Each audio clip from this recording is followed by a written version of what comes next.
बहुत बहुत स्वागत है दर्शकों इस कार्यक्रम में। और आज सुबह से ही हम आपको सारे नतीजे दिखाने की कोशिश कर रहे हैं। 5 राज्यों का चुनाव, जिसमें सबसे ज्यादा महत्वपूर्ण माना जा रहा है कि उत्तर प्रदेश का जो चुनाव है उसको लेकर काफी चर्चाएं हुई हैं। और सुबह से ही वहां की जीत को ही जो है पूरे देश की जीत माना जा रहा है। उस तरह से हम आपको ये भी देख पा रहे होंगे कि बहुत सारे चैनल्स भी जो हैं इसमें अपनी खुशी जाहिर कर रहे हैं कि वहां पर बीजेपी की जो जीत है वो रिपीट हुई है। तो ये एक तरह से हम देख सकते हैं कि इस वक्त आज का जो है चुनावी परिदृश्य है। यहाँ पर एक जो रिजल्ट आया है, इसको पंजाब का रिजल्ट हम देखते हैं। तो पंजाब में आप जो है वो अरविंद केजरीवाल जी की जो पार्टी है, आप ये अच्छा प्रदर्शन करके इसने अब ये स्थिति बना दी है कि वहां पर जो अब ये सरकार बनाएगी। और वही हम देखते हैं तो वहां पे कैप्टन अमरिंदर सिंह जो कांग्रेस पार्टी के, और साथ ही नवजोत सिंह सिद्धू, ये दोनों जो अपने आप को पूरा दावेदार वहां पर मान रहे थे। और दोनों की लड़ाई की वजह से कांग्रेस की जो स्थिति इस वक्त पंजाब में है वो बहुत ही कमजोर है। वहां पे इस वक्त कांग्रेस की जो स्थिति वहां पे 20 पे दिखाई दे रहे हैं, और जिन्हें 57 का नुकसान हुआ है, 57 सीटों का नुकसान हुआ है। तो यहाँ पर ठीक है कि अभी जो है आप पार्टी की जो सरकार बन रही है, लेकिन हम यहाँ पर देखते हैं कि आपसी जो सिर फुटबॉल है उसकी वजह से कांग्रेस वहां पे खत्म हो गई। वहीं फिर हम बीजेपी की तरफ, उत्तर प्रदेश की तरफ जब हम जाते हैं तो वहां पर भी जो आपसी सिर फुटबॉल का जो नुकसान है वो कांग्रेस को भी हुआ है। और वहीं बहुजन समाज पार्टी को, या फिर बहुजन वोटों को भी हम कह सकते हैं, वहां पे ये नजर आ रहा है कि जो सही रणनीति जो है वो वहां पे कामयाब नहीं हो पाई। अब यहाँ पे एक जो मुद्दा पिछले 3-4 दिनों से जो अभी तूल पकड़ रहा था, ईवीएम का मुद्दा, वो कितना कारगर है, या वो कितना इस वक्त उसका कितना महत्व है, या इस वक्त उसकी बातचीत कितनी असरकार हो सकती है, जनता को वो कितना असर करेगी ये तो पता नहीं। लेकिन राजनीतिक हलकों में हम इसको अगर देखते हैं तो राजनीतिक तरीके से ये ईवीएम का मुद्दा इस वक्त तो बिल्कुल बेकार है और किसी काम का नहीं। हाँ, ये अगर अलग बात है कि अगर जनता ईवीएम का मुद्दा उठाए तो बात अलग है। हमारे साथ सुनील कुमार सुमन है, जो कि जो हिंदी विश्वविद्यालय वर्धा में आप पदस्थ हैं और राजनीति में काफी अच्छी आप विश्लेषण करते रहते हैं। हाल अभी थोड़ी देर पहले ही हम आपका एक पोस्ट आपकी हम देख रहे थे, जिसमें आप कह रहे थे कि जो है एक अलग तरीके का इस वक्त परिदृश्य है, और इस परिदृश्य को लेकर आप क्या कहना चाहेंगे आज के इस नतीजे को लेकर? 5 राज्यों की बात तो खैर ठीक है, लेकिन विशेष तौर से उत्तर प्रदेश को लेकर सुनील जी। देखिए, मुझे लगता है कि भारत एक सबसे बड़ा लोकतांत्रिक देश है दुनिया में जी, और लोकतंत्र एक बहुत खूबसूरत व्यवस्था है। लेकिन हमें डॉक्टर अंबेडकर को याद करना होगा कि उन्होंने लोकतंत्र के खतरों के प्रति भी आगाह किया है जी, क्योंकि हम लोग खासतौर से बहुजन समाज के लोग भी बाबा साहब को नहीं पढ़ते हैं और लोगों ने नहीं पढ़ा है। इस कारण भी बहुत सारे खतरों से हम आगाह नहीं थे। आज जो स्थितियां हो रही हैं या आगे जो आने वाली है, इन सब पे बाबा साहब पहले से विचार करके लिखे। लोकतंत्र को लेकर उन्होंने कहा कि ये तब तक सफल नहीं होगा जब तक कि जनता सजग न हो। कोई भी लोकतंत्र, अगर जनता सजाई ना, लोक का तंत्र है, जनता का तंत्र है, जनता का शासन है, लेकिन वो जनता ही जागरूक नहीं होगी, उसको ये पता ही नहीं हुआ कि उसका वोट का इस्तेमाल कैसे करना है, वोट की कीमत का पता नहीं हुआ, तो जाहिर सी बात है वो लोकतंत्र सफल होने वाला नहीं है। हम देख रहे हैं कि जैसे आज जब से ये चुनाव परिणाम आने शुरू हुए या रुझान आने शुरू हुए, तो सारे समाचार चैनल या तमाम सारे माध्यमों पे जनता का आदेश, जन आदेश, जनता का मन है, जनता ने इस आदेश दिया है। जी जी जी जी, तो मुझे बहुत हास्यास्पद लगता है सब चीजें। क्या सच में ये जनता का आदेश है? जी, ये समीकरणों का आदेश है, ये तिक्रमों का आदेश है। मुझे तो ये स्ट्रैटेजी और इक्वेशंस का आदेश ज्यादा लगता है, ये जनता का आदेश तो नहीं लगता है। दिक्कत क्या है कि जो वंचित समाज की पार्टियां हैं या सामाजिक न्याय की बात करने वाली जो पार्टियां हैं जी, ये इमोशन से चुनाव लड़ती हैं और ये केवल ये चुनाव के समय में एक्टिव होती हैं। लेकिन बाकी जो पार्टी है, जैसे अगर हम भाजपा की ही बात करें तो ये 5 साल तक ये लगता है, जैसे अगर आज उत्तर प्रदेश में सरकार बनती है इसका मतलब ये नहीं कि वो भाजपा और उसके अनुषंगी संगठन काम करना बंद कर दें, वो लगातार सक्रिय रहे 5 साल तक जी। अभी जो सामाजिक न्याय की पार्टियां हैं और इनका जो है जो स्ट्रक्चर जो एक तरह से कहा जाए कैडर वाला, वो तो खत्म ही है, इनका है भी नहीं। ये लोग सो जाएंगे, ये लोग फिर अगले 5 साल बाद उठेंगे चुनाव के समय और इनको लगेगा कि ऐसे ही हम चुनाव जीतेंगे। अब आज की परिस्थिति में ये कहें कि जनता का मन ऐसा है, ये जनता आदेश ऐसा दे रही है, जनता वोट कर रही है, मैं इस चीज को नहीं मानता। जी जी। जनता से वोट करवाया जा रहा है, ये कह सकता हूं मैं। जनता को वर्गला के या जनता को एक तरह से जो नैरेटिव गढ़ा जाता है, पिछले कुछ वर्षों में हमने देखा कि ये जो नैरेटिव जो गढ़े जा रहा है, नरेशन जो दिए जा रहे हैं जिसमें जनता फंस रही है और जो मुख्य मुद्दे है उससे जनता भटक जा रही है। और जो हम मालकम एक्स को अगर याद करें, जो अमेरिका में जिन्होंने कहा था मीडिया को लेकर, अगर हम सतर्क नहीं हुए तो नफरत करने वालों से, जो नफरत की राजनीति करते हैं उनसे ये प्यार करना सिखा देंगे। मतलब शोषकों से प्यार करना सिखा देंगे और शोषितों से नफरत करना सिखा देंगे। तो एक बड़ी भूमिका मीडिया की भी है इन चुनावों में, इस समय हाल के समय। और सामाजिक न्याय की बात करने में पार्टियों के पास तो मीडिया है नहीं, क्योंकि जब ये सत्ता में थे, ना इन्हें एजुकेशन की चिंता थी, ना इन्हें कल्चर की चिंता थी, ना इन्हें मीडिया की चिंता थी जी। और बीजेपी जैसी पार्टियों की मैं तारीफ करता हूँ कि जब भी वो सरकार में होते हैं तो सबसे अधिक 3 पर जोर देते हैं। वो कल्चर को जो है जोर देते हैं, एजुकेशन पे जोर देते हैं और मीडिया पे जोर देते हैं जी। तो जाहिर से सत्ता में वो आते हैं और वो लोग साल भर काम करते हैं, 5 साल काम करते हैं, 365 दिन काम करते हैं, लगातार लगे रहते हैं। वो जीतते हैं या हारे, वो लगातार सक्रिय रहते जी। किसी भी तरह से सक्रिय हो, जो उनकी राजनीति हो, प्यार की राजनीति हो, नफरत की राजनीति हो, तिकड़म की राजनीति हो, लेकिन मेहनत तो कर रहे हैं वो। तो मैंने एक बार कहा था कि नफरत फैलाने वाले इतनी मेहनत करते हैं और प्यार फैलाने वाले लोग आपस में खींचतान और आपसी मतभेद में इतना उलझ जाते हैं कि नफरत फैलाने वाले घर घर पहुंच जाते हैं जी जी जी। तो वही चीज जो है हमारे सामने देखने को मिल रही, इसमें कोई आश्चर्य की बात नहीं। वाकई मैं भी हम इसको इस तरह से भी देख सकते हैं कि राजनीति तो राजनीति या नीति के या फिर रणनीति से ही हो सकती है तय, क्योंकि उसका जो रास्ता है तो वो रणनीति से ही होगा। वहां पर इमोशन तो बिल्कुल काम नहीं करते, ये बात तो बिल्कुल सही है। लेकिन इमोशन से ही बहुत सारे चुनाव भी जीते गए हैं। पिछले चुनावों की अगर हम देखते हैं तो जो 2014 का चुनाव था, जो आम चुनाव था, वो तो इमोशन पर ही पूरा आधारित था। हालांकि जो उस वक्त की जो सरकार थी उसके खिलाफ लोगों का मन बना हुआ था, लेकिन फिर भी ऐसा होता है। तो ये एक अलग बात है। लेकिन कल ही एक ऐसा दृश्य नजर आया जो लखनऊ में हम जो दृश्य देख रहे थे कि जनता सड़क पर थी रात में और वो ईवीएम के लिए, रक्षा के लिए वो एक तरह से निकली हुई थी। इस वक्त ईवीएम की बात करना कहाँ तक आपको उचित लगता है? यहाँ चूंकि ईवीएम को लेकर एक लंबे समय तक खुद बीजेपी भी लड़ती रही, जिस वक्त कांग्रेस ईवीएम लेकर आई थी उस वक्त खुद बीजेपी ने इस पर किताबें भी लिखी और बड़े बड़े नेताओं ने उस वक्त तमाम अपने भाषणों में इस बात को कहा भी कि ईवीएम किसी तरह से भी ये विश्वसनीय नहीं है। लेकिन ये विश्वास उन्होंने अब दिला दिया है कि ईवीएम ही विश्वसनीय है।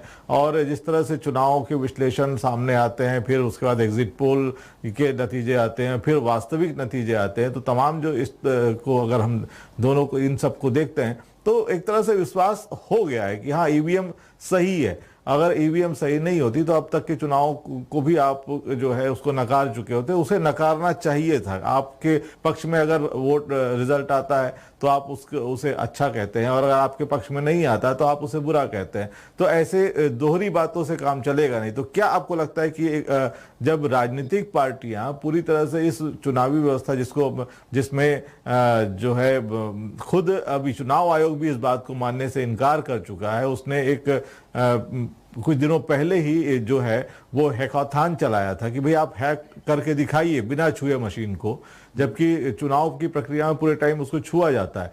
तो एक उसने कहा था कि आप हैक करके दिखाइए, जबकि आजकल तमाम सारी डिवाइसेस जो हैं वो हैक हो रही हैं और कई खाते जो हैं हैक कर लिए जा रहे, तमाम सुरक्षाओं से वो लेस होते हैं, फिर भी हो जाता है। तो ईवीएम को लेके एक शंका तो है, वो शंका, उसको कुशंका नहीं कहा जा सकता, शंका तो है।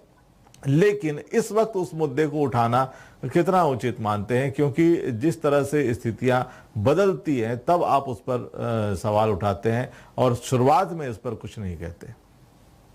जी देखिए, एक बात मैं जोड़ना चाहूंगा, जो आपने इमोशन की बात की कि पिछला जो 2014 का चुनाव था, जी इमोशन भी एक इक्वेशन की तरह होता है, हमें जी इसे जी। समझने की जरूरत है। यानी इमोशन क्रिएट करना हम्म ये भी एक रणनीति के तहत होता है। हम्म इसलिए मैंने कहा कि केवल इमोशन से चुनाव नहीं जीत सकते। सामाजिक न्याय की पार्टियां, उनके कार्यकर्ताओं में, जिसे आप फेसबुक पर देखेंगे, उनके पास केवल इमोशन है, भावनात्मक आवेग है। जबकि मैं कहूंगा कि भावनात्मक मूर्खता उसको कहना ज्यादा बेहतर होगा, क्योंकि जमीन पे कोई काम नहीं है और केवल फेसबुक पर जो है लोग इमोशन निकालते रहते हैं। तो जी इमोशन को भुनाना ये भी एक रणनीति होती है और इसका भी एक समीकरण होता है और भी एक स्ट्रैटेजी होती है, जी। तब वो जीतते हैं। तो आप इमोशन को भुनाना सीखिए, ये सवाल।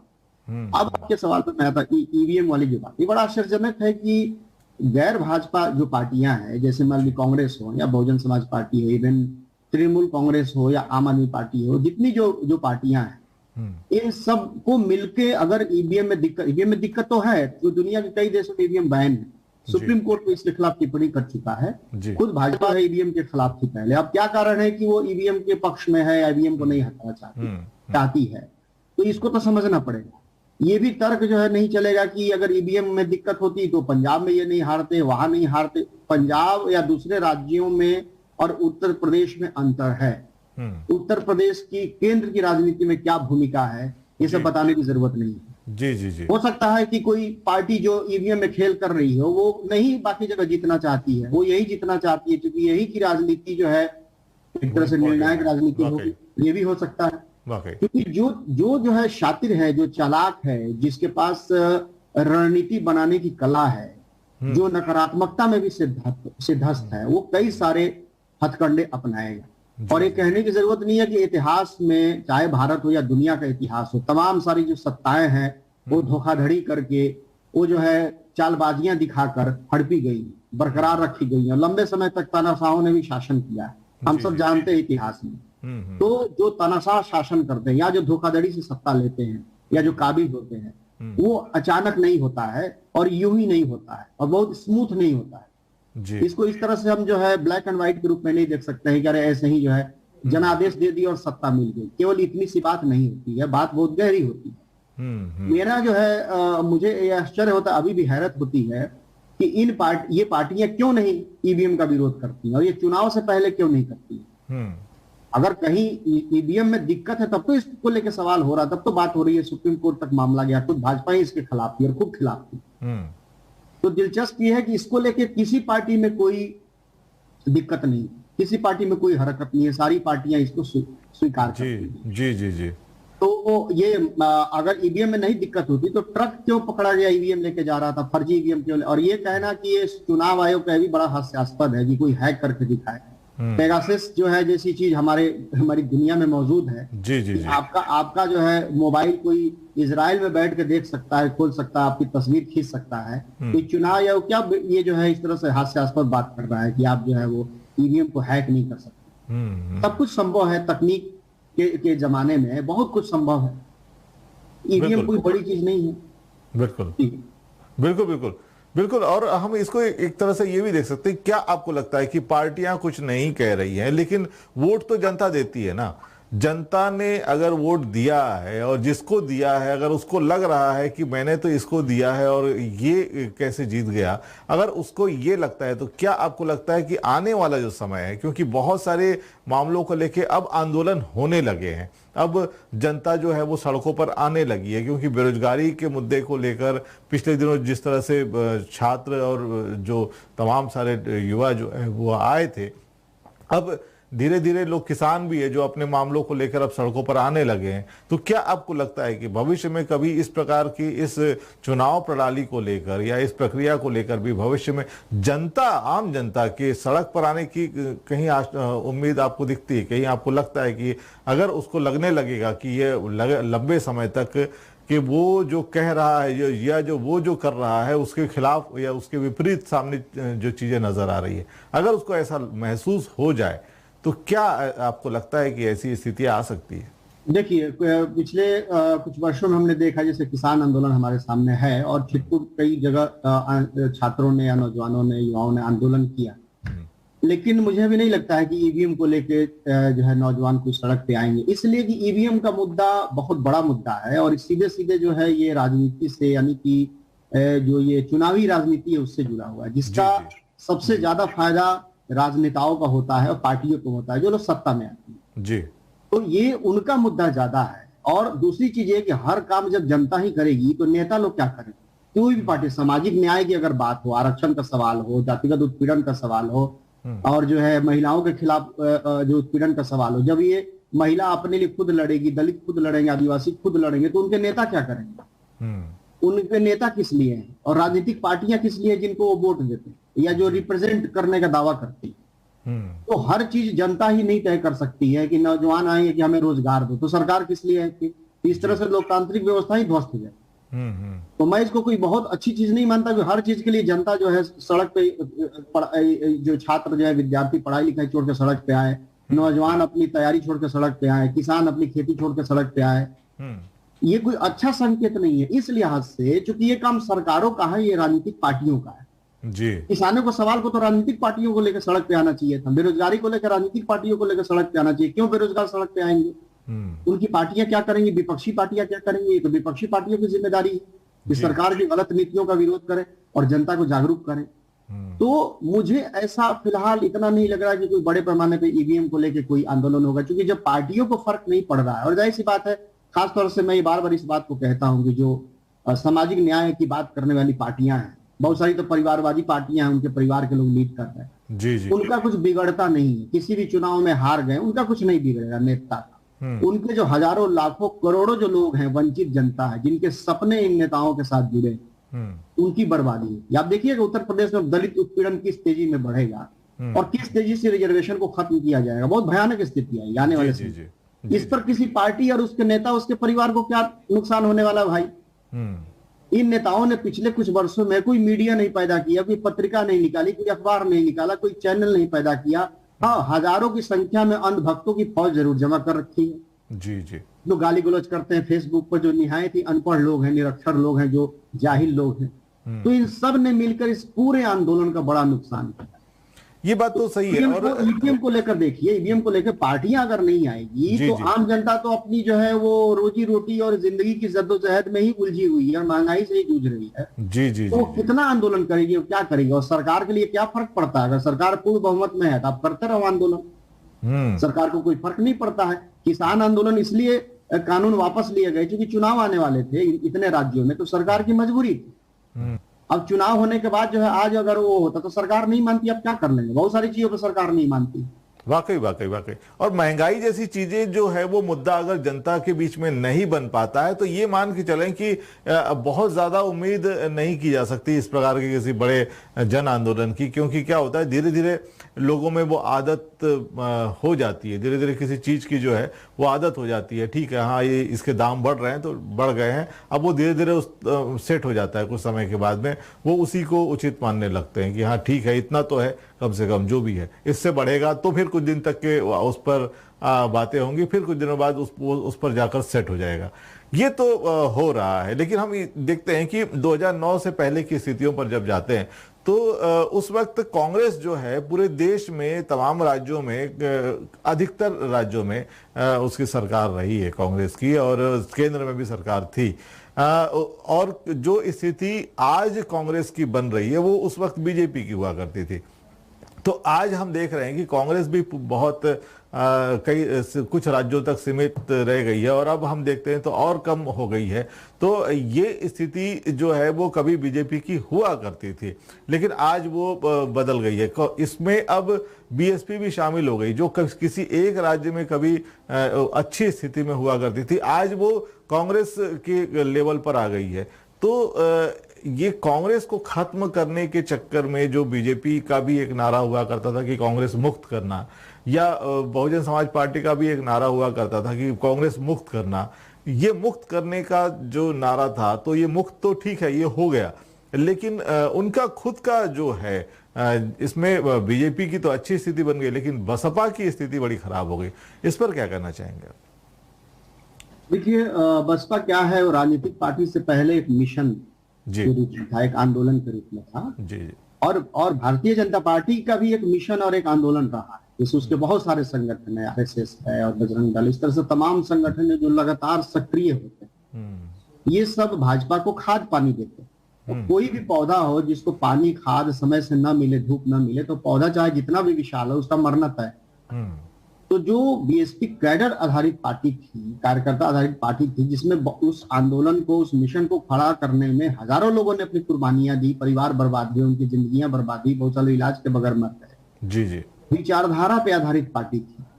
तो जो विचारधारा पे आधारित पार्टियां हैं वो तभी तक जीवित रहेंगी जब तक उस वो विचारधारा को लेकर चलेंगी। इसे हम कहते हैं कि अम्बेडकराइट राजनीति, मतलब अम्बेडकराइट पॉलिटिक्स क्या है। तो अगर आप मानते हैं कि अम्बेडकराइट पॉलिटिक्स कुछ है, यानी कि अम्बेडकर बाबा साहब जिस तरह की राजनीति की बात करते थे, अगर उन्हीं रास्तों पे आप चलेंगे तभी आप अम्बेडकराइट पॉलिटिक्स कहलाएंगे, वाले कहलाएंगे जी। लेकिन जब आप उस रास्ते को छोड़ेंगे तो अब क्या हुआ कि हमने उन्हीं के नकल करना शुरू किया। और मतलब मैंने कहा ना कि जिस तरह से, और बाबा साहब जो कहते हैं कि बुद्धिजीवी वर्ग ही किसी वर्ग का नेतृत्व करता है किसी भी समाज में। जिस भी पार्टी में बुद्धिजीवी नहीं होंगे वो पार्टी नहीं चलने वाली। सीधी सी बात है। कांग्रेस का भी थिंक टैंक हुआ करता था, कांग्रेस इतने साल तक ऐसे ही नहीं राज की। बीजेपी का भी एक बड़ा थिंक टैंक है जिसमें साइंटिस्ट लोग हैं, जिसमें लॉयर लोग हैं, जिसमें एडमिनिस्ट्रेटर लोग हैं, जिसमें प्रोफेसर्स हैं, जिसमें राइटर्स हैं, जिसमें थिंकर्स हैं जी। वो पूरी टीम मिलके, वो पूरी थिंक टैंक मिलके उनको जो है दिमाग देते हैं, उनको स्ट्रेटजी देते हैं। बीएसपी जैसी पार्टी के साथ मतलब ये अफसोसजनक है कि ऐसा कुछ नहीं है जी। ठीक है। तो जो कैडर को महत्व मिलना था, कार्यकर्ताओं को महत्व मिलना था, वो खत्म हुआ। जितने काम करने वाले लोग थे जिसको काशीराम जी ने तैयार किया था वो सब धीरे धीरे पार्टी से निकाल दिए गए। उन सब ने जो है वही सब खराब थे। और जितने जो है वो छटे हुए लोग थे वो सब पार्टी में, मतलब जिनकी ट्रेनिंग नहीं है, जिनकी जो है आइडियोलॉजिकली ट्रेनिंग नहीं है, उन सबको पार्टी में भर लिया जी। और जो आइडियोलॉजिकली ट्रेंड लोग थे उन सबको पार्टी से बाहर कर दिया। और हम उसी रास्ते पे, उनके यहाँ जो है क्रिमिनल है तो हमारी पार्टी में भी क्रिमिनल होना चाहिए, उनके यहाँ रेपिस्ट है तो हमारे यहाँ भी रेपिस्ट होना चाहिए, वो भी पैसे पे टिकट देते हैं तो हम भी पैसे पे टिकट देंगे। तो हमने तो वही रास्ता अपना लिया जो उनका रास्ता जी जी जी। उनके यहाँ भ्रष्टाचार पच जाएगा, उनके यहाँ ये सब विसंगतियां, ये विद्रुपताएं उनके यहाँ पच जाएंगी। उनका कल्चर है, अम्बेडकरी कल्चर ये नहीं है। यहाँ तो ईमानदारी चाहिए, यहाँ तो नैतिकता चाहिए, यहाँ तो आदर्श चाहिए जी जी, यहाँ तो खुददारी चाहिए। और इसी तरह की राजनीति ही सफल हो सकती है। इस राजनीति को छोड़कर जो है बेमतलब का बहुजन से लेकर सर्जन की बात करना, रे कोई वोट नहीं देता है, बहुत बड़ी गलत फहमी है कि जो है इन लोगों को वो लोग नहीं वोट देते और ना आगे देंगे। ये बहुत ही फिजूल की बात है, एकदम हास्यास्पद बात है। परशुराम की मूर्ति बनाने की होड़ लगाना, इससे वोट नहीं मिलना भाई, कोई वोट नहीं देगा। परशुराम के जो लोग हैं आपको वोट नहीं देंगे, वो उनको वोट देंगे। अब किस गलत फहमी में, अब पता नहीं कौन ये सलाह देता इस तरह के नारे लगाने का, इस तरह की बात करने का। तो जो रास्ता आपका था, आप ट्रेन है तो आप पटरी पे ही चल सकते हैं। ट्रेन उतर के सोचे कि हम खेत में चले तो ट्रेन नहीं चल पाएगी। बस को सड़क पे चलनी, बस को जो है हवाई जहाज की तरह आकाश में नहीं उड़ना है या रेलवे ट्रैक पे नहीं जाना है। तो जिस तरह की एक वैचारिक राजनीति की शुरुआत काशीराम जी ने की थी, अगर उसी वैचारिकता को साथ लेते हुए उसी रास्ते पर चलने की कोशिश आगे भी की जाती तो हम लगातार आगे बढ़ रहे थे। आप देखिए किसी जमाने में बीएसपी केरल से लेकर जम्मू कश्मीर तक थी और एक बड़ी ताकत के रूप में वो जो है मौजूद थी। और कोई कारण नहीं था कि काशीराम जी अगर जिंदा हो मान्यवर साहब तो ये जो है केंद्र की सत्ता पर भी बीएसपी काबिज हो सकती थी, इसमें कोई संदेह की बात थी ही नहीं। बिल्कुल बिल्कुल इस वैचारिक रास्ते पर वो चल रहे। लेकिन उनके जाने के बाद मैं तो अभी कई बार मजाक में कहता हूं कि हमारी पहले की पीढ़ी ने देखा कि कैसे आंदोलन और मिशन को तैयार किया जाता, हमारी पीढ़ी देख रही है कि कैसे तैयार किए हुए आंदोलन और मिशन को बर्बाद किया जाता। बिल्कुल बिल्कुल बिल्कुल। तो हमें दुख इस बात का है कि हम लोग इस बात के साक्षी हैं। लेकिन फिर भी बहुजन समाज के जो जागरूक नौजवान हैं, जो पढ़े लिखे लोग हैं, जो बौद्धिक वर्ग, उन्हें आशावादी होना चाहिए। और मुझे लगता है कि बहुत बड़े लेवल पे सामाजिक सांस्कृतिक आंदोलन को आगे बढ़ाते रहने की जरूरत है। क्योंकि राजनीति का जो हश्र होना था वो हुआ और यही होना था। क्योंकि जब आप वैचारिकता से अलग होंगे, भाजपा की अगर बात करेंगे तो जो उनकी लाइन थी वो उस लाइन पे चल रहे हैं। अगर हिंदुत्व की राजनीति है वो कर रहे हैं, मंदिर की बात करनी है वो कर रहे हैं, धारा 370 की बात करी उन्होंने किया, मुस्लिमों के खिलाफ बात करनी करी, दलित उत्पीड़न होना ही होना है क्योंकि वो सब मूल में है, जातिवाद होना ही होना है क्योंकि भाजपा की मूल राजनीति यही है जी। तो मैं तो उनकी तारीफ करता हूं कि वो ईमानदारी से सब काम करते हैं। वो जाति नहीं तोड़ेंगे कभी, वो सांप्रदायिकता खत्म नहीं करेंगे क्योंकि वो खुद ही खत्म हो जाए। नहीं इसमें वो तो काम को ईमानदारी से करते हैं, लेकिन हमें जो काम करना था वो हम ईमानदारी से नहीं करते। नहीं, इसमें नेतृत्व जो है और नेतृत्व को नेतृत्व की तरह स्वीकार नहीं करने की जो स्थितियां शुरुआत से ही बहुजन आंदोलन में हम देखते हैं कि जब मान्यवर कांसीराम हुआ करते थे उस वक्त वामन मेश्राम जो है उनके नेतृत्व को स्वीकार करने की हिम्मत नहीं कर पा रहे थे। वहीं महाराष्ट्र के जो नेता हैं, पहले से स्थापित बहुजन नेता है, वो भी उनके नेतृत्व को स्वीकार नहीं करना चाहते थे और या उस तरह से नहीं चलना चाहते थे। तो आपको जिस तरह से बीजेपी या आरएसएस का जो सिस्टम होता है कि सारे लोग उस नेतृत्व को स्वीकार करते हैं और उस आइडियोलॉजी पे चलते हैं, तो यहाँ पर ये नेतृत्व का बिखराव आपको लगता है? क्योंकि जिस राज्य की, सिंपल सी राज्य की अगर बात करें तो महाराष्ट्र में कभी भी बहुजन की कोई सरकार नहीं बन पाई। यही वजह है क्योंकि सारे नेता अपने आप में राष्ट्रीय अध्यक्ष हो जाते हैं और सारे नेता जो हैं अपने आप कुछ कुछ लोगों को लेकर पार्टियां बना के बस कहीं कहीं तक सीमित हो गए। अब वो तो वहां से भी खिसकने लगे हैं। तो वही स्थिति अब यूपी में अब नजर आ रही, क्योंकि वहां पर भी वामन मेश्राम चले गए और वहां पर भी चंद्रशेखर रावण है, वहां पर जो मायावती हैं वो तो अपनी जगह पे ही हैं। तो ये जो लोग हैं ये अपने आप का विरोध करते हुए खुद के विरोधों की वजह से या अपना यूं कहें कि महत्वाकांक्षा की वजह से भी ये अपने आप को, सारे आंदोलनों को खत्म कर लिए जा रहे हैं। जी बहुत सही सवाल आपने उठाया। देखिए कोई भी किसान जो है बीज तब डालता है किसी खेत में, उससे पहले वो खेत को तैयार करता है, जोत कर उसके जो खरपतवार को निकाल के खाद डाल के जमीन को तैयार करता है, उसके बाद बीज डालता है। जी जी जी। दलित समाज के साथ क्या हो रहा है कि सीधे जाके लोग बीज डाल रहे हैं, यानी सबने अपने अपने खेत बना लिए और सीधे लोग बीज डाल रहे हैं बिना खेत को तैयार किए। केवल कांशीराम जी ने पहले खेत तैयार किया लंबे समय, उसके बाद उन्होंने जी जी जी बीज डालने का काम किया। बाद में किसानी का नेतृत्व किसी और के हाथ में आया तो जिस तरह का किसान था उस तरह की फसल को हम लोग देख रहे हैं। ये जैसे वामसेप की अगर बात करें, जितना वामसेप है उतनी पॉलिटिकल पार्टी, और बहुत कुतर्क लोग किया जाता है कि उधर के लोगों के पास भी कई पार्टियां। अरे उधर के लोग जागरूक हैं, उधर के लोग सचेत हैं, आपके लोग जागरूक नहीं है। आपके लोगों को भी उन्होंने फोड़ के अपने लिए मिला लिया। ये कितनी दिलचस्प चीज है कि शोषित लोग शोषकों को ही वोट देके जीता रहे हैं। जिनका वो शोषण करते आ रहे हैं, जिनकी दुर्दशा और आगे भी दुर्दशा रहेगी, उन्हीं को वो लोग वोट दे रहे हैं। ये उन लोगों की सफलता, उन पार्टियों की, वो अपने जिनका वो शोषण कर रहे हैं उनको वो उनका वोट वो खुद ले ले। जी। मैं इसका सख्त विरोधी हूं जो इतने सारी पार्टियां लोगों ने बना कर रखा है। मैं इसको दुकानदारी कहता हूं। जितने वामसेप उतनी पार्टियां, सब लोगों ने दुकान खोल के रखी। और मैं चंद्रशेखर रावण से भी सहमत नहीं है कि उन्होंने तुरंत पार्टी बने। उन्होंने काम क्या किया था जमीन पे? 4 रैली में आप गए और उत्पीड़न के उसमें गए और मीडिया में आगे बस आप पार्टी बना ली। मुझे लगता है आपका वोट बैंक एकदम रहनुमा की तरह आप आ गए। ये सब फेसबुक और ट्विटर पर एक फोकसबाजी अच्छी लगती है, जमीन पे नहीं होता। जमीन पर अगर काम करना हो तो भाजपा से सीखना चाहिए।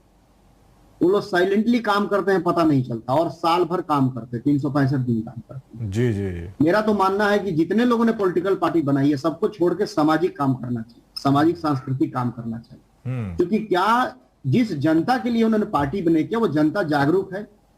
नहीं जागरूक। आपके महाराष्ट्र की आपने चर्चा की, सबसे ज्यादा सोशली कल्चरली यहीं के दलित लोग जागरूक, जी जी, लेकिन वो वोट में तब्दील नहीं हो पाता। इसका मतलब सच में यहाँ राजनीतिक चेतना नहीं है। इतनी ज्यादा सांस्कृतिक चेतना के बावजूद राजनीतिक चेतना महाराष्ट्र में नहीं है, इसकी सच्चाई है। और कोई राजनीतिक भूख भी नहीं है यहाँ के लोगों में। मजेदार ये है, कोई राजनीतिक भूख नहीं है। सारे लोग अम्बेडकराइट हैं, सब लोग बाबा साहब की बात करते हैं, लेकिन राजनीति को लेके किसी के मन में वो स्पष्ट दृष्टि नहीं है। तो सामाजिक काम जिस लेवल पे होना चाहिए था, सांस्कृतिक काम होना चाहिए था, और वो छोटा काम नहीं है, उसमें बहुत समय लगता है। लेकिन शॉर्टकट में चाहते हैं लोग तुरंत हम नेता। इसलिए आप देखेंगे हर पार्टी में एक ही नेता, उसका दूसरा नेता नहीं। जितनी पार्टियां बीएसपी को छोड़ के आप देख लेंगे, सब में एक ही नेता है और ढेर सारे हजारों अंधभक्त हैं। जी, तो सब भर अपने नेता का गुणगान करते हैं। तो एक ही अध्यक्ष रहेगा, हर साल वही अध्यक्ष होगा, दूसरा अध्यक्ष उनके यहाँ नहीं होगा। ये बसपा में भी यही है कि एक ही अध्यक्ष है, लेकिन फिर भी बसपा में बहुत सारे लोग, इसका स्ट्रक्चर था, इसकी पूरी जमीन मजबूत थी, जो किन्हीं कारणों से खत्म की गई वो अलग बात है। लेकिन बाकी पार्टियां तो दिलचस्प है कि एक ही नेता है और उसके ढेर सारे अंधभक्त, और उसको लगता है कि वो साल में एक बार राष्ट्रीय अधिवेशन करता है जिसमें 5000 लोग आते हैं। उसको लगता है कि अरे ये जो है 5 लाख और 5 करोड़ वोट बैंक है। तो ये बहुत ही वोट कटवा लोग हैं। लालू प्रसाद यादव की अगर शब्दों में आप कहें तो ये वोट कटवा लोग। जी जी, मैं इसके एकदम सख्त खिलाफ हूँ कि लोग अलग अलग राजनीतिक पार्टी जैसी भी बीएसपी पार्टी है, अभी राजनीतिक रूप से सबको एक ही रहना चाहिए, नहीं तो आप सामाजिक काम कीजिए। आपको किसने कहा कि आप राजनीतिक पार्टी बना के अध्यक्ष, राष्ट्रीय अध्यक्ष हो जाइए? सामाजिक काम जब हुआ ही नहीं, हम लोग विश्वविद्यालयों में हैं, 4 दलित प्रोफेसर एक जगह नहीं बैठ सकते, लोगों की बोलचाल आपस में नहीं है, प्यार मोहब्बत नहीं है। यहाँ लोग प्रोफेसर है जो रिजर्वेशन से आए हैं, उनके घरों में बाबा साहब की फोटो नहीं मिलेगी, किताब नहीं मिलेगी, जो समाज इतना मरा हुआ। तो क्या आप पॉलिटिकल पार्टी बना के क्या करेंगे भाई? आम जनता को, अनपढ़ जनता को क्या समझाएंगे? जब विश्वविद्यालय और कॉलेज में आरक्षण से आए हुए जो प्रोफेसर हैं, जो अच्छी तनख्वाह पाते, अच्छी जिंदगी जीते हैं, जिस संविधान और जिस बाबा साहब की वजह से आए हैं, उनके प्रति वो इतना कृतज्ञ है, उनको समाज के किसी चीज से लेना देना नहीं है। जो समाज इतना मरा हुआ है, उसमें इतनी सारी पार्टियां किस काम की है? तो पहले समाज को जीवित कीजिए, उन्हें जगाइए, उन्हें बताइए, समझाइए। जब लोग जागरूक होंगे तब वो वोट बैंक में तब्दील होंगे। ये काम सबको करना चाहिए था, लेकिन सबको पॉलिटिकल आसान है, लोकतंत्र है, कोई भी पॉलिटिकल पार्टी बना सकता है, चुनाव लड़ सकता है। फेसबुक फ्री में है, व्हाट्सएप फ्री में है, अपना अकाउंट खोलिए और प्रचार कीजिए। जी जी, तो समाज का तो कुछ बनने बिगड़ने वाला नहीं है। नहीं, वाकई समाज का बनने बिगड़ने वाला है या नहीं ये तो पता नहीं, लेकिन स्थितियां जो है वो लगातार खराब होती चली जा रही है। हम देख रहे हैं कि सुबह हम जो है उत्तर प्रदेश में जो स्थिति थी बसपा की, वो 6 पर आगे चल रही थी, इस वक्त सिर्फ 1 पर है और करीब 18 का नुकसान नजर आता है। और यही स्थितियां अकाली दल के साथ में पंजाब में उन्होंने गठबंधन जरूर किया था, लेकिन उसका कोई लाभ नहीं हुआ है। इसके अलावा हम बाकी जगह पर भी देखते हैं तो कोई खास प्रदर्शन नहीं है बसपा का। लेकिन हम यहाँ पर ये बात भी करना चाहेंगे कि ये जो मीडिया द्वारा खड़े ये जो नेता हैं, वो उनको अचानक लगने लगता है कि वो एक राजनीतिक पार्टी बना लें। वहीं पर जो है कुछ ऐसे भी वक्तव्य जो है वो एक दूसरे के खिलाफ जो है वो लगातार देते रहते हैं कि हम वामन मेश्राम को हम देखते हैं तो वो लगातार समाजवादी पार्टी के संपर्क में रहे, लेकिन बसपा के संपर्क में वो नहीं जाना चाहते कभी भी। चंद्रशेखर रावण भी है, वो उन्होंने शुरुआत में और बसपा जो है चंद्रशेखर रावण को अपने पास नहीं आने देती, वो समाजवादी पार्टी के नज़दीक में जाते हैं और समाजवादी पार्टी से भी वो दुत्कार दिए जाते हैं। तो ये स्थितियाँ इन नेताओं के साथ बन गई हैं और ये स्थितियां जो है वो इस बहुजन, इसमें सारा जो नुकसान हो रहा है वो बहुजन वोटों का हो रहा है। और एक तरह से वो कंफ्यूजन इतना ज़्यादा इनके बीच में हम देखते हैं कि वो किसे वोट करे वो उसके खुद समझ में नहीं आ रहा है। ये स्थितियां बहुजन वोटों की इस वक्त है और एक तरह से देखा जाए तो वो पूरी तरह से बहुजन जो राजनीति है वो उसका खात्मा हम यहाँ पे देख पाते हैं। आपको क्या लगता है कि जो आंदोलन जो है वो साहब कांसीराम हो, चाहे उससे पहले बाबा साहब का आंदोलन था, तमाम आंदोलनों को हम देखते हैं कि जैसे कुछ दिनों पहले प्रकाश आंबेडकर ने खुद कहा था कि आंबेडकरवाद अब खत्म हो गया है। तो ये स्थितियां आपको अब दिखती है कि लोगों ने समझौतों की तरफ लोग बढ़ गए हैं और अपना अपना खुद का भला करने के चक्कर में एक पूरा बहुजन वर्ग का नुकसान कर बैठे हैं। देखिए, अम्बेडकरवाद खत्म हो गया है ये राजनीति में होगा। प्रकाश अम्बेडकर ने अपने राजनीति के लोगों के लिए ऐसा कहा होगा और अम्बेडकरवाद जीवित है और अम्बेडकरवाद आगे बढ़ रहा है।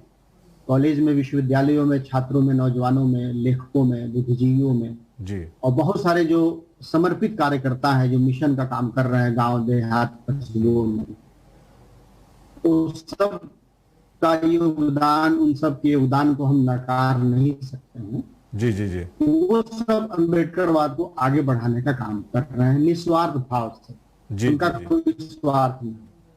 लेकिन कर सकते, जैसे मान लीजिए जैसे भाजपा है, तो भाजपा की सत्ता में होने से विचारधारा है, उसके जो संगठन है उन सबको मजबूती मिली और वो लोग आगे बढ़ते हैं। तो राजनीति ही सब कुछ डिसाइड करती है। बाबा साहब भी कह के गए हैं, लेकिन हम वही हैं कि बाबा साहब को पढ़ते हैं, जानते हैं, उनको मानते नहीं हैं उनकी बात को। तो अम्बेडकरवाद बढ़ रहा है, तेजी से बढ़ रहा है, ये बिल्कुल गलत बात है। आज मजबूरी है कि आम आदमी पार्टी पंजाब में चुनाव जीत कर ये कहती है कि हम अपने कार्यालयों में भगत सिंह और बाबा साहब अम्बेडकर की तस्वीरें लगाएंगे। इसका मतलब ही अम्बेडकरवाद बढ़ रहा है, डर है लोगों के मन।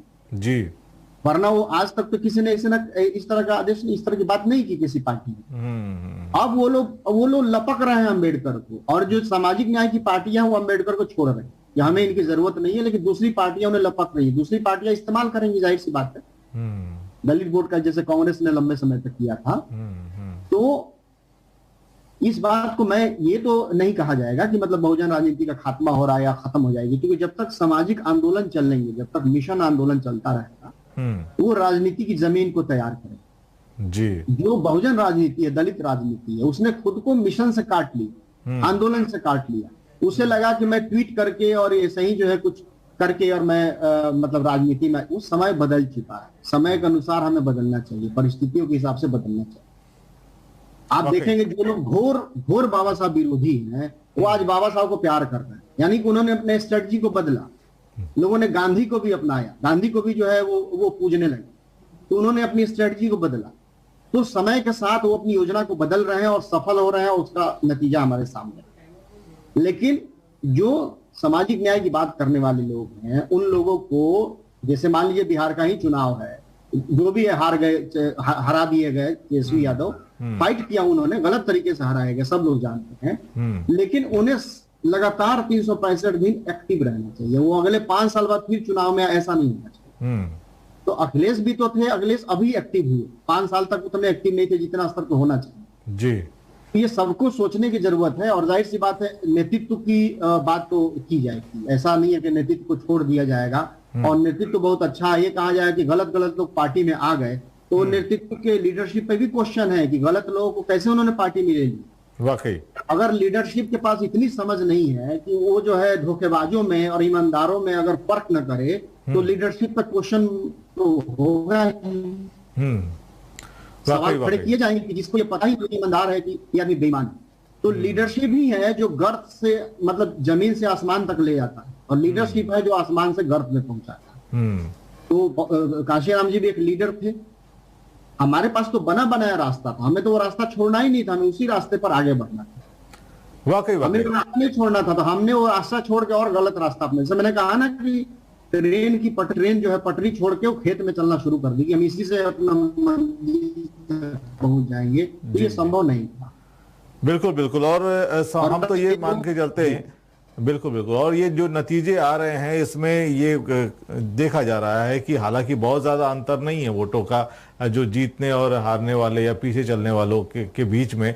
और बसपा भी हमेशा ये कहती रही कि हमारा वोट प्रतिशत जो है वो कायम है। ये अलग बात है कि हम उस सीट को जीत नहीं पाए, लेकिन एक बात तो तय है कि जो जीता वही सिकंदर होता है। तो यहाँ तो ये स्थिति हम मान के चलते हैं कि भले ही आप थोड़े 1-2 वोटों से पीछे रह गए हो या ना जीत पाए हो, तब आप अगर कल जाकर अगर तमाम नतीजों के बाद अगर ईवीएम को या फिर बैलेट जो वोट हैं, जो इस बार जो अलग तरीके से बैलेट वोट जो तमाम दूसरे लोगों को दिए गए और बहुत बड़ी संख्या में बुजुर्गों ने वोटिंग की, इस बार पता चला कि पोस्टल बैलेट जो है उनको उपलब्ध कराए गए, विकलांगों को पोस्टल बैलेट भी उपलब्ध कराए गए। तो इस बार पोस्टल बैलेट की तरफ से खेल हो गया। अगर ये बात कल को अगर इस प्रकार की शिकायतें आती हैं तो ये हास्यास्पद ही होंगी, और इस पर मैं आपकी अंतिम टिप्पणी चाहूंगा, उसके बाद हम कार्यक्रम में आगे बढ़ेंगे।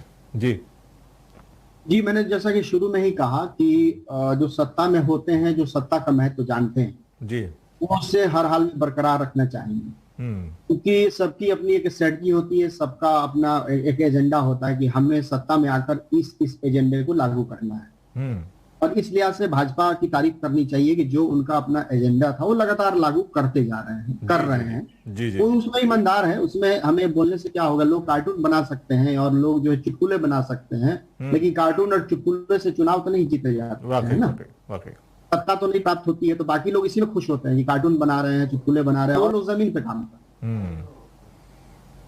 तो इससे सबक मिलती है कि जमीन पे काम करने की बात है। दूसरी चीज कि आपको लगातार सजग होना पड़ेगा, जागरूक रहना पड़ेगा कि कहां धोखाधड़ी की संभावना है।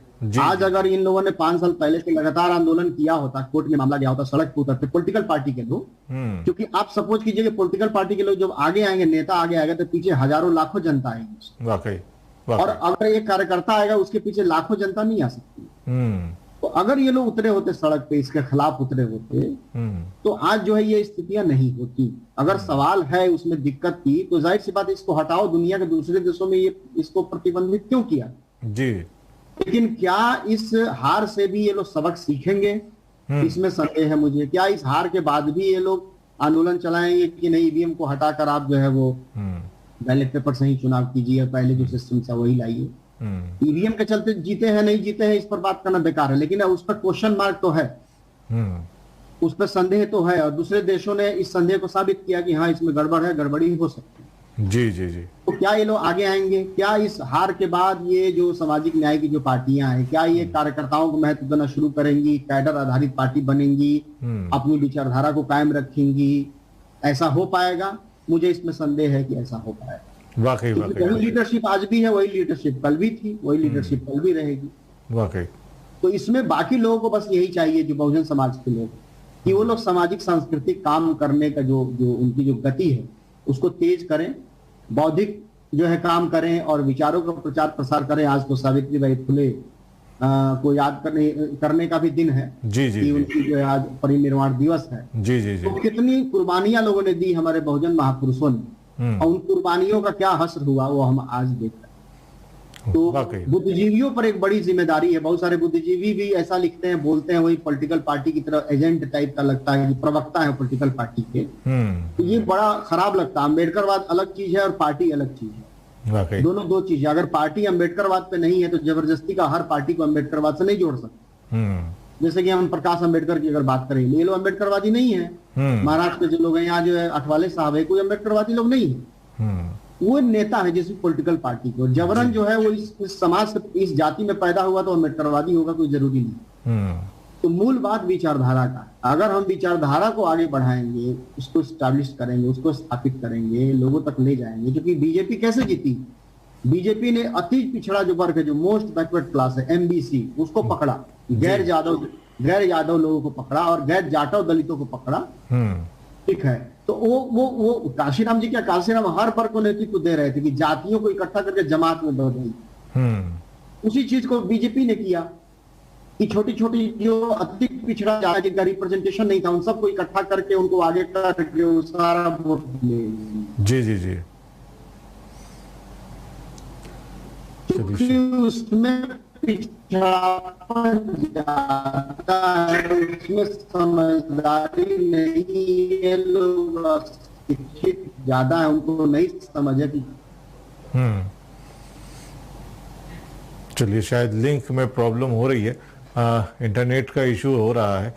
चलिए हम इस बातचीत को यहीं पर रोकते हैं और आगे बढ़ेंगे। और इस वक्त बता दें कि जो उत्तर प्रदेश की स्थिति है उसमें बसपा जो है वो 1 पर आ गई है और उसको 18 सीटों का नुकसान हो रहा है। बीजेपी जो है वो 263 पर है और समाजवादी पार्टी 135, उसे भी 59 सीटों का है, उसे नुकसान हम यहाँ पर देख रहे हैं। पंजाब में आपकी सरकार बन रही है और जिसमें उत्तराखंड को अगर देखें तो 48 बीजेपी है, 17 कांग्रेस है और इसी प्रकार मणिपुर में जो है वो 6 कांग्रेस, 31 बीजेपी है और अन्य भी 23 है। तो स्वाभाविक रूप से वहां पर भी बीजेपी की सरकार बन रही है। गोवा में भी यही स्थिति है, गोवा में भी बीजेपी की सरकार अब बनती नजर आ रही है और शायद वहां पर भी ये स्थिति बन जाएगी। अब ये जो आज का विश्लेषण है और हमारे साथ इस विश्लेषण में शामिल हुए सुनील कुमार सुमन, आपका हम बहुत बहुत धन्यवाद करते हैं।